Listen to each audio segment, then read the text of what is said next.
한국은행이 금리 인하를 했습니다. 2.75%에서 2.5%로 인하를 했는데요. 시장은 여기서 한 3번 정도 더 내릴 것으로 이제 전망을 하고 있었는데 1.75까지 내려가지 않겠느냐 이제 이랬는데 뭐 이제 총재 발언도 있고 이제 하다 보니까 1%대 기대하지 말라 이제 그러면서 이제 연말까지 봤을 때는 1.75가 아니라 2% 정도, 그러니까 하반기에 2번 정도의 금리 인하가 더 있지 않겠는가 이렇게 보고 있습니다. 뭐 그것도 그렇지만 금리 인하를 한 이유가 좋지 않고요. 또 하나는 경제 전망을 했어요. 경제 성장률을 올해 1.5에서 0.8로 대폭 하향했습니다. 나름대로 작년에는요. 정말 기를 쓰고 그래도 대한민국 경제 성장률은 2%지 이 2자라는 거를 깨지 않기 위해서 억지로라도 노력하는 느낌이 났다면은 올 연초에는 2%대가 깨졌죠. 이제 인정할게, 1%대로 내려갈게 뭐 이렇게 이제 했는데 이제는 0.8까지 내려옵니다. 2% 마지노선에서 1% 깨진 게 순식간이었죠. 딱 반년 만에 깨졌거든요. 그러면서 실제로 지금 올해 경제 성장률이 굉장히 안 좋을 거야. 뭐 물론 우리나라만의 원인은 아니죠. 우리나라 기업들은 열심히 했지만 외부 경기 변수들이 너무 많이 발생했기 때문에 그런 거에 때문에 이제 반영이 돼서 0.8로 하향 조정이 된 거고, 내년 경제 전망도 1.8에서 1.6으로 하향 조정을 했습니다. 이것들도 왜 좀 안 좋은지 좀 이야기를 하도록 할게요. 그러면서 이제 금리 인하를 해야 되는 상황이 온 거죠. 경제가 성장하지 않는다? 그러면 경제가 둔화되고 있는데 기준금리는 2.75다? 그럼 여기서 가상금리 받아서 대출금리가 뭐 주택담보로 한다 하더라도 한 4% 정도 나올 텐데, 그러면 이자 부담이 센 상태에서 경제 성장까지 하지 않는다? 그럼 당연히 이자를 낮춰줘서 좀 유동성을 늘려주고 사람들이 이자로 내야 될 돈이 좀 줄어드니까 그 돈을 소비로 전환이 되면서 기업들 물건도 팔리고 이제 가게들 자영업자들도 먹고 살고 이렇게 가야 되지 않는가라고 보고 있는데, 오늘 그런 얘기 하더라고요. 왜 B컷을 하지 않았느냐라고 하니까 금리를 빠르게 내리면은 부동산 가격이 오른다. 우리 코로나 때 실수가 있었죠. 금리를 빠르게 내렸더니 유동성이 풍부한 상태에서 금리를 팍 내려버리니까 부동산 가격이 빵 떠버립니다. 바로 떠버리죠. 그러면 이번에 만약에 한 번 더 금리 인하로 인해서 부동산 가격이 또 상승하면 어떻게 될까요? 그러면 이제는 이제 부익부 빈익빈 현상, 빈부격차가 굉장히 많이 벌어질 겁니다. 아마 일반적인 서민들은 다시는 강남의 아파트를 살 수 없는 수준까지 갈 수도 있겠죠. 코로나 때 엄청나게 올랐거든요. 1단계 오르고 2단 부스터를 쓰게 되면은 말도 안 되잖아요. 그러면 이제 그때 그 집을 가진 사람과 가지지 못한 사람으로 부가 나뉜다? 너무 억울하잖아요. 그러니까 완만하게 올라야지 급격히 오르면 안 되는 거거든요. 이게 또 사회적인 불안 요소가 되기 때문에 한국은행에서는 그것도 고려를 해야 됩니다. 그러니까 금리 인하를 하면은 경기가 회복되는 장점도 있지만 부동산이 오르는 부작용도 존재한다라는 점을 우리가 알아야 되겠죠. 그런데도 금리를 인하하는 이유는 부동산 단점을 알고서도 경기를 살려야 되니까 지금 하고 있다. 그만큼 지금 대한민국 경기가 그렇게 좋지 않다. 예, 크게 성장률이 크게 낮아지니까 이제 앞으로 기준금리를 추가 계속 인하해서 경기 하방 압력을 완화해줘야 되는데, 금리를 한 단계 한 단계 한 단계 내린다고 해서 경제가 빨리 살아나는 것도 아니라는 거죠.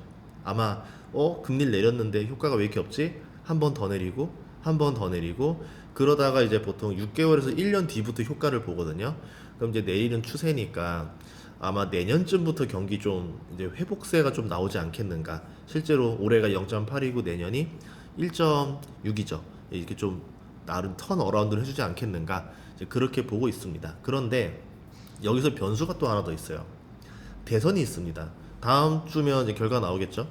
이제 대선 이후에 어떤 정권이 나올지 모르겠지만 지금 사람들이 힘드니까 이거를 뭔가 살려주는 부양책이 나올 가능성이 높아요.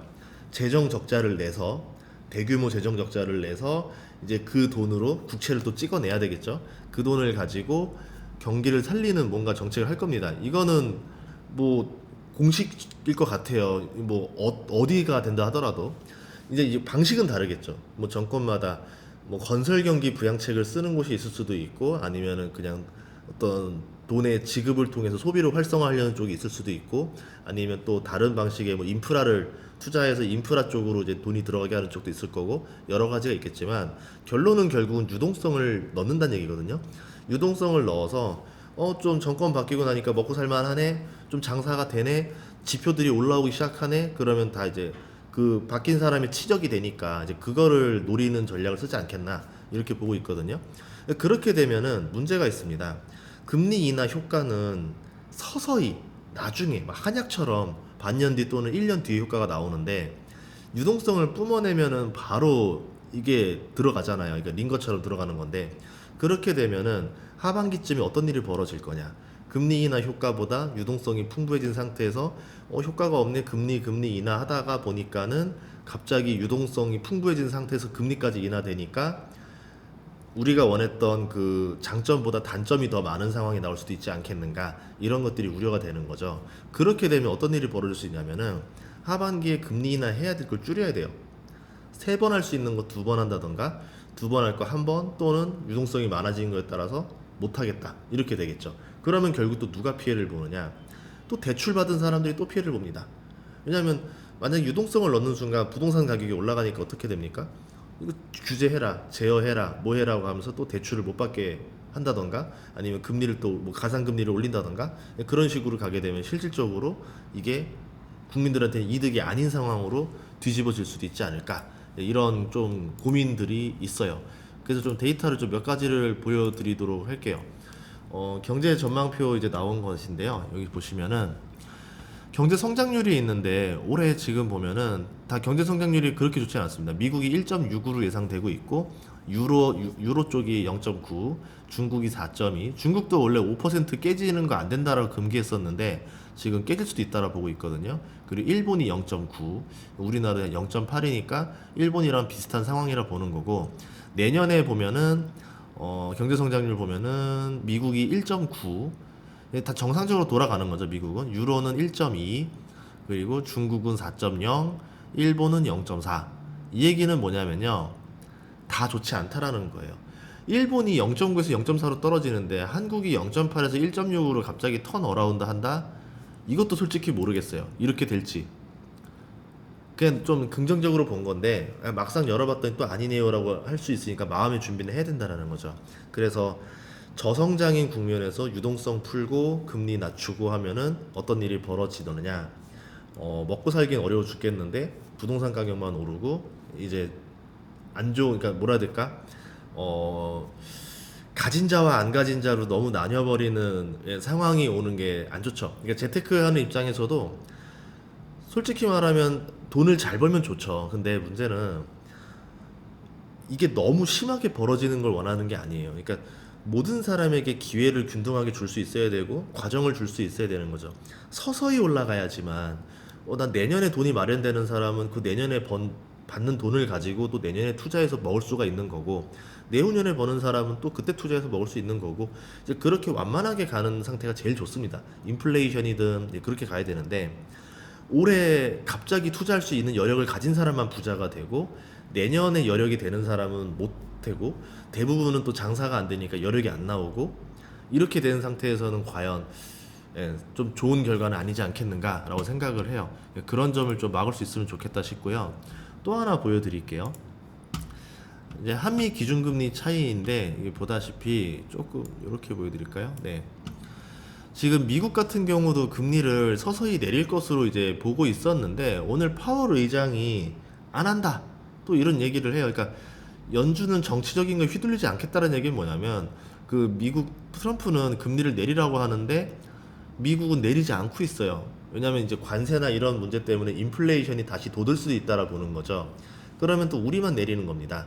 우리는 이제 맞춰갔었잖아요. 그동안 미국이 올리면 같이 올리고 내리면 같이 내렸는데 미국은 안 내리는 상황으로 가는데 한국만 내려간다? 이렇게 되면 또 어떻게 될까요? 워낙 약세 쪽으로 바뀔 수가 있겠죠? 그런데 이거를 지금 트럼프가 원하는 상황이 아니거든요. 그렇게 되면 이거 가지고 우리나라 환율 가지고 또 난리를 칠 수가 있어요. 그럼 우리는 또 그거를 방어하기 위해서 뭔가 다른 거를 보여줘야 될 수도 있고 또는 무역에서 약간의 조금 협상할 때 손해를 볼 수도 있습니다. 이런 것들도 좀 고려를 해야 되지 않나 이렇게 보고 있고요. 또 하나는 GDP 성장률인데 이게 좀 안타까워요. 지금 보시면 대한민국 GDP 성장률이 이렇게 낮았던 적이 없습니다. 제가 한번 좀 크게 보여드릴게요.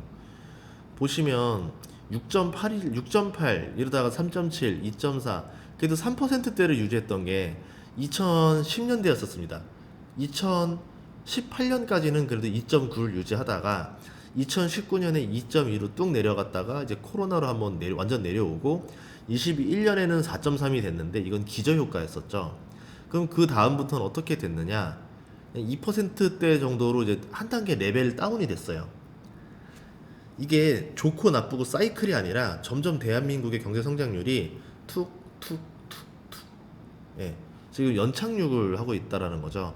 거기에서 그나마 2%대를 유지해 주는 게 2024년까지였었는데 2025년부터는 이게 다시 또 1%대로 레벨 다운이 되는 게 아닌가에 대한 걱정이 있습니다.